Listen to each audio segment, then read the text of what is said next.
am just very emotional.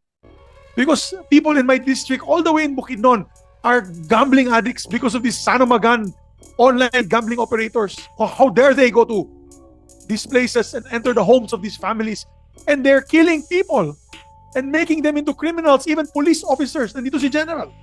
Police officers. Nag-hold up. Namamaril ng tao. Forbida, pestinyawa. Kaya po tayo nag-uusap-usap dito.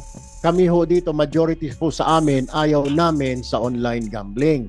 Kayo po sa gobyerno nakikiusap na kung po pwede, kasi nga po malaki malulugi. Kami ho, kung kami tatanungin nyo, wala kami pakialam, kaya malugi ho tayo because of the fact na yung social ills right now outweighs doon sa benefits.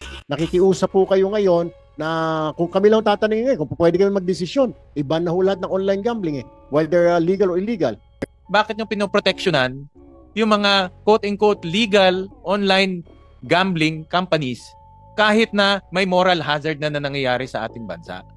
Kung sila gumawa ho sila ng proactive action kahit na legal, no? Binaba nila yung advertising, hindi ko makita kung bakit ayaw nyong gawin yun. Nakikita nyo naman ho, mayroon nang nagpakamatay. Marami na ho tayong mga kababayan na nalululong sa sugal, pero pinipilit nyo pa rin na legal ho sila.